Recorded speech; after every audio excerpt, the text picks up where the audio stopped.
देखिए, ऐसा है कि जब हम दक्षिण पंथ कहते हैं भारत के संदर्भ में, तो इसका अर्थ भारत में दूसरा होता है, या कम से कम आज के भारत में दूसरा है और यूरोप में दूसरा होता है।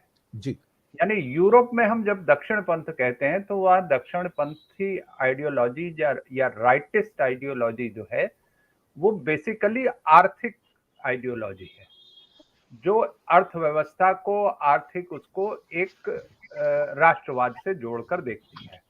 आप किसी भी देश के वो देख लें, वहाँ पे ये अर्थ होता है राइटिस्ट का। जी। भारत में हम राइटिस्ट जब कहते हैं, देखिए, एक पुराने कुछ हमारे उदाहरण हैं, जैसे राजा जी की पार्टी थी, स्वतंत्र पार्टी जिसे कहते हैं, या हमारे और कई लोग थे जो राइटिस्ट कहलाते थे, जो एक अलग अल्टरनेटिव आर्थिक दर्शन देते थे। वो धारा धीरे-धीरे खत्म हो गई है। अब हम जिसको राइटिस्ट कहते हैं, वो धार्मिक पार्टियां हैं। जी। बेसिकली वो धार्मिक नहीं है, वो रिलीजियस रिवाइवलिस्ट हैं। जी। यानी आप अगर देखें तो यूरोप में क्रिश्चियन डेमोक्रेटिक पार्टीज कई देशों में हैं। क्रिश्चियन डेमोक्रेटिक पार्टीज कहीं भी रिवाइवलिस्ट नहीं है, जी। लेकिन भारत की जो पार्टियां हैं वो रिवाइवलिस्ट हैं। और रिवाइवलिस्ट होने की वजह से वो एक ऐसे दौर के में देश को ले जाना चाहते हैं, या एक ऐसे दौर के मूल्यों में ले जाना चाहते हैं, जिनको अगर हम आज लागू करते हैं तो कई तरह के कंट्राडिक्शन पैदा होते हैं, और वो इस कंट्राडिक्शन का फायदा दूसरे रूप में उठाते हैं। यानी अब अगर आप अपने पुराने मूल्यों पे गर्व करते हैं, तो उन मूल्यों से जो असहमत लोग हैं, उनका आप विरोध करते हैं और नफरत की हद तक चले जाते हैं, जी। खास करके जो अल्पसंख्यक हैं। जी। और ये अलग-अलग जगह अलग-अलग है। अगर आप यहाँ पे आरएसएस, विश्व हिंदू परिषद और उससे जुड़े संगठन देखते हैं, तो जो पंजाब में रिवाइवलिस्ट पार्टी है, वो अलग तरह से काम करती है, या देश के कुछ हिस्सों में दूसरी रिवाइवलिस्ट पार्टी है, वो अलग तरह से काम करती हैं।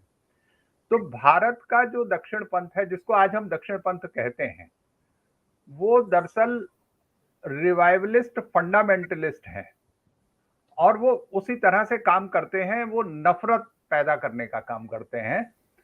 समस्या अब इस समय आ गई है कि हम उस स्थिति में खड़े हो गए हैं राजनीतिक वजहों से, जहां आज का पाकिस्तान खड़ा है, जी। या जहां पाकिस्तान लंबे समय से खड़ा रहा है।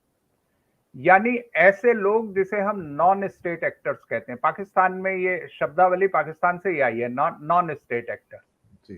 तो नॉन स्टेट एक्टर जो है, वो सांप्रदायिकता फैलाने का, नफरत फैलाने का काम करते हैं, और स्टेट या तो उनको लेके निरपेक्ष हो जाती है, उनके ऊपर कोई उनके खिलाफ नहीं खड़ी होती है, उनके खिलाफ बोलती नहीं है, या फिर वो जो है एक लिप सर्विस करती है, उनका कोई बहुत जोरदार विरोध करती हो ऐसा नहीं है।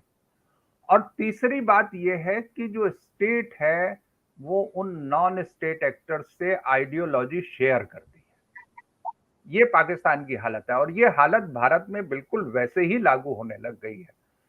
इसके लिए इससे हमें समस्याएं आ रही हैं, जगह जगह तरह तरह के दंगे हो रहे हैं। दंगों से ज्यादा बड़ी चीज है कि जिस तरह से नफरत को फैलाया जा रहा है, जी। बहुत सारे नए तरीकों से, व्हाट्सएप से, ट्विटर से, कई तरह से, फिर ट्रोल आर्मी बन गई हैं, छोटे छोटे नए नए संगठन खड़े हो गए हैं। हर दिन या हर दूसरे दिन एक नया बाबा उभरता है, और वो एक ऐसा विवादास्पद बयान देता है जो किसी भी तरह से स्वीकार्य नहीं है। फिर हर दूसरे दिन एक फंडामेंटलिज्म का कोई बहुत तीखा मुद्दा उठाया जाता है, जिससे समाज में विभाजन हो, समाज में झगड़ा हो, और दंगे फसाद हो। और इसको रोकने वाला, इसको विरोध करने वाला हमारे पास कोई तंत्र नहीं है। यानी हमारी सिविल सोसाइटी भी जो है, इसके आगे हमें बिल्कुल ऐसी दिखाई दे रही है कि जैसे वो उसके आगे निष्क्रिय सी है। तो इस समय भारत इस मामले में बहुत बुरी स्थिति में पहुंच चुका है।